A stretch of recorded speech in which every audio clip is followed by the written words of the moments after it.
오늘은 역사적 사실에 대입해 장철이란 사람이 실존 인물인지, 그리고 장철이 장현의 친부가 맞는지, 손자는 태어나기는 하는지, 베일에 가려진 장씨 집안 출생의 비밀에 대해 완벽히 파헤쳐 보도록 하겠습니다.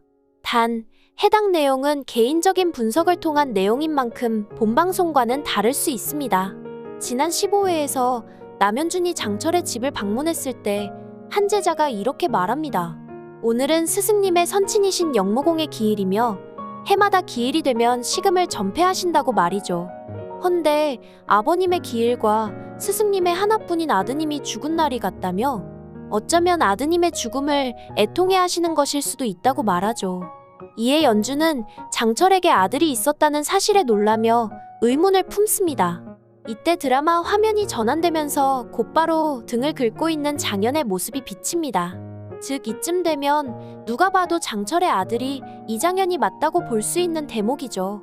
그뿐만 아니라 이장현의 누이도 동생을 부를 때 현이라고 불렀다는 점에서 그냥 제작진이 노골적으로 장현은 장철의 아들이 맞다는 걸 보여준 게 아닐까 싶습니다. 하지만 그럼에도 여전히 많은 분들이 이장현이 장철의 아들이란 걸 확신하지 못하고 있죠. 그 이유는 아마도 장현이 길채에게 했던 말 때문이 아닐까 싶네요. 장현은 지난 15회에서 자신이 관노비 출신이었고 어머니는 돌아가시고 아버지에 대한 기억은 없다고 말했으니까요. 그리고 실제로 과거 회상을 통해 장현은 자신이 관노비였던 시절을 보여줬죠. 그런데 양반이었던 장현이 어떻게 관노비가 되었을까요? 알다시피 관노비는 스스로 되고 싶다고 해서 되는 것도 아닙니다. 집안 자체가 역모에 휘말리지 않는 한 거의 불가능한 일이죠. 그런데 장현 아버지로 추정되는 장철은 여전히 자신의 권세를 누리고 있습니다. 그럼 왜 이런 일이 벌어진 것일까요? 바로 장현의 온전치 못한 기억 때문입니다. 어린 시절 장현의 기억 속에는 일찍 돌아가신 엄마와 사랑하는 누이, 그리고 형처럼 따랐던 그 남종에 대한 기억뿐이었으니까요. 즉 아버지에 대한 기억은 거의 없다고 볼 수 있다는 것이죠. 그 예로 지난 3화에서 어린 장현이 아버지를 목 놓아 불렀던 장면이 나오는데요.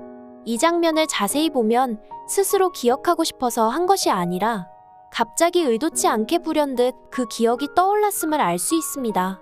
결과적으로 장현에게 아버지라는 존재는 스스로 그 기억을 차단하고 지우고 싶을 만큼 굉장한 트라우마를 가지게 만든 존재라고 할 수 있다는 것이죠. 그래서 유독 아버지에 대한 기억만 나지 않았던 게 아닐까 싶네요. 그럼 어떻게 해서 장현은 노비가 되었을까인데요. 아마도 자신이 형처럼 따르던 그 남종이 매를 맞아 죽고 누이가 스스로 목숨을 끊으면서 장현은 큰 충격에 빠진 듯 보입니다. 그리고 할아버지 제사가 있던 그날, 장현은 집 밖을 홀로 나왔다가 어딘가에서 굴러떨어져 기억을 잃었던 게 아닐까 싶네요. 그러다 지나가던 은상과나 현감이 어린 장현을 데려다 관노비로 삼아버린 것이죠. 알다시피 은상과나 현감은 어린 남노비들에 대한 소유욕이 대단했으니까요. 그러다 18살쯤 되던 해에 어린 양음을 만났고 장현은 그곳에서 함께 탈출해 양천 형님 밑으로 들어간 게 아닐까 싶네요. 이후 장사를 해서 큰돈을 번 뒤 흉년의 쌀을 임금님께 진상하고 공명첩을 받아 양반이 된 것이죠. 그런데 어느 날부터인가 누이에 대한 기억이 모두 떠오르기 시작했고 누이가 죽게 된 것이 결국 저를 지키지 못해 스스로 치욕스러워 목숨을 끊었다고 생각한 게 아닐까 싶습니다. 아마도 어린 장현의 눈에는 누이가 그 남종에게 겁탈당했다고 생각할 수도 있으니까요. 그 이유는 장현이 자신이 그렇게 따르던 남종에 대한 언급은 단 한 차례도 하지 않았기 때문입니다. 또한 장현이 소현세자에게 자식은 아버지가 지키는 것이라고 말한 이유는 어머니와 누이가 일찍 죽고 자신은 아버지에게 버려져 관노비가 되었다 생각했기에 그런 말을 했던 게 아닐까 싶네요. 그래서 소현세자를 볼 때 아버지에게 버려진 아들이 청나라의 볼모로 끌려가 어떻게 견디는지 궁금했던 것이죠. 하지만 잃었던 기억이 어느 순간 모두 돌아오면서 장현도 아버지가 장철이라는 걸 깨닫게 되지 않을까 싶습니다. 그런데 장철은 어떻게 장현이 아들이라는 걸 알아볼까요? 거기에 대한 정답은 길채가 알려줬죠. 지난 15회에서 장현을 간호하던 길채가 장현의 손가락을 만지면서 여기 귀여운 점이 있네 라고 말했으니까요. 그리고 장현이 장철의 아들일 수밖에 없는 이유가 하나 더 있습니다. 알다시피 이장현은 장현이라는 실존 인물을 롤모델로 만들어진 인물입니다. 그런데 장철도 실존 인물인 것 같더군요. 여기에 대한 증거는 바로 은혜와 연준의 대화 속에 있습니다. 은혜가 장철에 대해 이미 학문이 높은 경지에 올라 조선에도 성인이 나셨다 칭송이 자자하고 선대왕 시절에 1등 공신을 하사받은 가문의 후손이라고 말했기 때문입니다. 그럼 이런 역사적 사실과 부합하는 인물이 누가 있을까요? 첫 번째, 선대왕 시절 1등 공신을 지칭하는 것은 중종반정일 확률이 높습니다. 그리고 당시 1등 공신 자격을 하사받은 장씨 가문은 장정이 유일합니다. 참고로 장정은 함경북도 병마절도사를 지냈으며 굉장히 무력이 뛰어난 무관으로 알려졌습니다. 즉 장현이 백대일도 쌉가능한 조선제일검으로 불렸던 이유는 선대피를 물려받았기 때문이라는 것이죠. 장현 아버지로 추측되는 장철의 롤모델은 장정의 후손인 장유라는 인물일 가능성이 큽니다. 그는 1623년 인조반정에 가담해 정사공신 2등에 녹훈되었으니까요. 거기에다 장유라는 실존 인물의 배경이 드라마 속 장철과 거의 90% 흡사합니다.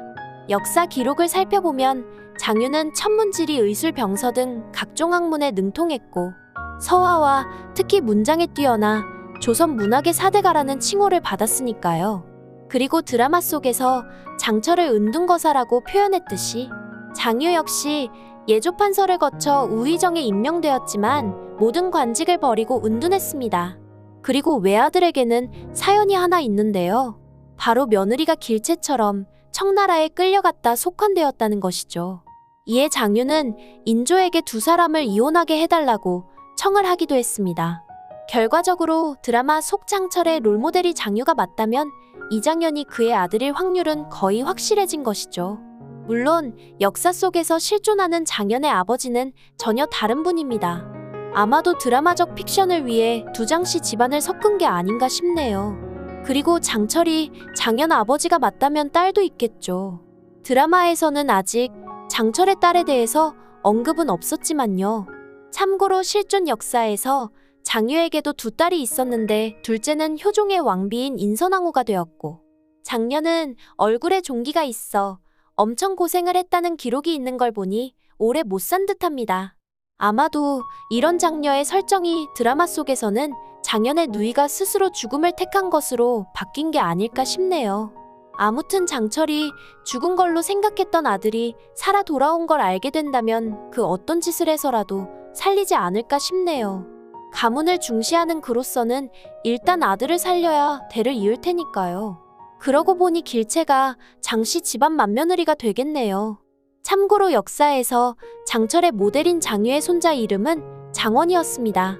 오늘 준비한 영상은 여기까지입니다. 구독과 좋아요 부탁드리며 많은 의견과 댓글 남겨주세요. 시청해주셔서 감사합니다.